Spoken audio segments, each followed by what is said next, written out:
आप में से कितने लोग अक्सर कहते हैं, अरे मेरा शरीर बड़ा आलसी है, मुझसे सुबह उठा ही नहीं जाता। बहुत लोग कहते हैं ना। आचार्य जी कहते हैं कि ये बात बिल्कुल बेकार है। क्यों? क्योंकि शरीर तो होता है जड़, मतलब वो चीज जो हिलडुल नहीं सकती, जो अपने आप कुछ तय नहीं कर सकते। हमारा शरीर अपनी मर्जी से कुछ नहीं करता, उसे दिमाग बताता है कि क्या करना है। जब आप सो जाते हैं तो क्या शरीर खुद उठकर घूमता है? नहीं ना। उसे उठाने के लिए, उसे काम कराने के लिए भीतर कुछ और चाहिए। शरीर आलसी नहीं, मन आलसी होता है। आचार्य प्रशांत जी कहते हैं, शरीर अपने आप कुछ नहीं कर सकता। जब हम कहते हैं कि हम आलसी हैं तो हम शरीर पर इल्जाम लगाते हैं, पर असल में ये मन का धोखा है। क्या आप आलस करने में आलस करते हो? अगर आप सच में आलसी होते तो आप किसी भी काम को करने में बराबर का आलस दिखाते। आप जरूरी काम में आलस दिखाते हैं और मौज मस्ती वाले काम में भागते हैं। इसका मतलब है आलस एक बहाना है। इस आलस के बहाने के पीछे की असली बात को समझते हैं, जो आचार्य प्रशांत जी समझाते हैं।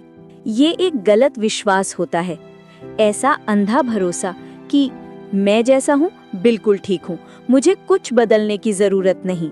जब कोई ये सोचने लगे कि सब ठीक है, मुझे मेहनत करने की क्या जरूरत है, तो वो सो जाता है। इसीलिए ऐसा इंसान बहुत ज्यादा सोता है। वो खुद को ये भरोसा दिलाकर कि मैं सही जगह पर हूँ।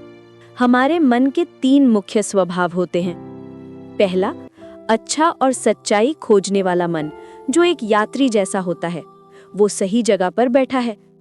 अच्छा मन वाला इंसान सही रास्ते वाली गाड़ी पर बैठा होता है, इसलिए वो अपनी मंजिल तक जरूर पहुंच जाता है। वो जानता है कि उसका लक्ष्य क्या है और वो सही रास्ते पर है। दूसरा, तेज और भाग दौड़ वाला मन।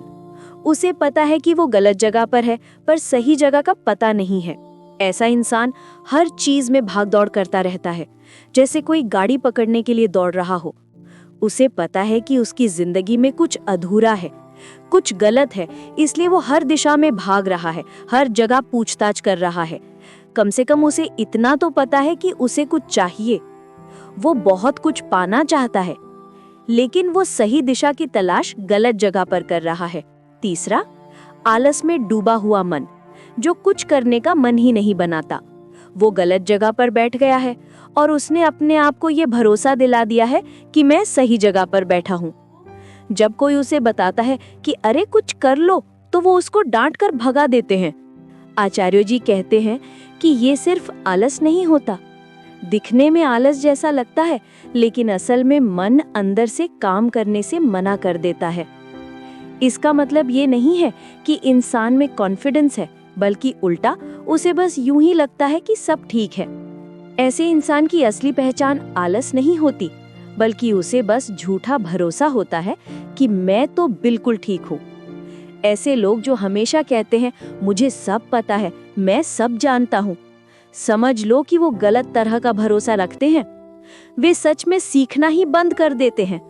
उन्हें किसी तरह का कोई संदेह नहीं उठता अपने ऊपर कि हम कर क्या रहे हैं, क्यों जी रहे हैं, कहाँ को जाना है। उनके अंदर एक ऐसा छिपा हुआ आलस होता है जो कहता है मैं जैसे हूँ वैसे ही ठीक हूँ, मैं अब बदलने वाला नहीं, मुझे कोई बदल नहीं सकता। असली समस्या वाला इंसान वो होता है जो ये मानने को ही तैयार नहीं होता कि उसे कुछ सीखने या बदलने की जरूरत है।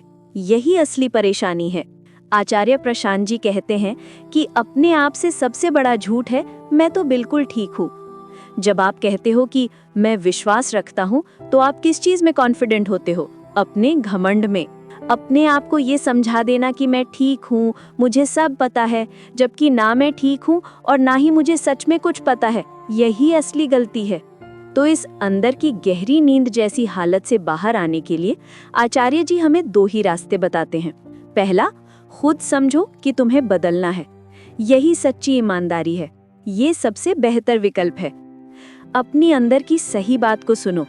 चाहे तुम कितने भी सुस्त हो गए हो, तुम्हारे अंदर थोड़ी सी अच्छी समझ हमेशा बची रहती है। ईमानदारी से उसकी सुनोगे तो पता चल जाएगा कि मैं उतना भी ठीक नहीं हूँ जितना मैंने अपने आप को यकीन दिला रखा है। खुद से सच कहो। दूसरा, इंतजार करो कि जिंदगी खुद तुम्हें कोई बड़ा कठोर सबक सिखाए। मतलब है कि आपके जीवन में कोई ऐसी दुर्घटना हो, कोई ऐसा बड़ा संकट आ जाए जो तुम्हें झटका देकर जगा दे। या तो खुद जग जाओ या इंतजार करो कि झटका देकर जगा देगी। खुद ही उठ जाओ, नहीं तो कहते हैं भगवान की लाठी आवाज नहीं करती लेकिन लगती बहुत जोर से है। वो लोग बहुत सावधान रहें जो कहते हैं कि नहीं साहब, हमें सीखने की जरूरत नहीं है, हम अपने अनुभवों से सीखेंगे, हमें जिंदगी सिखाएगी। आचार्य जी कहते हैं जिंदगी बहुत कठोर से सिखाती है। वो टीचर जैसी भी नहीं है, वो साल भर कुछ नहीं सिखाती, बस साल के आखिर में आकर परीक्षा ले लेती है। तो अगर तुम पास हो गए तो बहुत अच्छी बात, नहीं तो वो सीधे कह देगी कि तुम फेल हो और बिना रोके आगे बढ़ जाएगी। तो इस इंतजार में मत रहो कि मैं तो जीवन से ही सीखूंगा। जहां कहीं से सीख सकते हो और जितनी जल्दी सीख सकते हो सीखो। सीखने में आलस मत करो, झूठे भरोसे से जाग जाओ और अपनी जीवन की सही यात्रा शुरू करो। सही रास्ता चुनो और अपनी यात्रा का मजा लो। आप सुन रहे थे सही दिशा, जहां हम जीवन से जुड़ी सच्चाइयों की बातें करते हैं। अगर आपको ये वीडियो अच्छी लगी तो कृपया हमारे चैनल को सब्सक्राइब करें। धन्यवाद।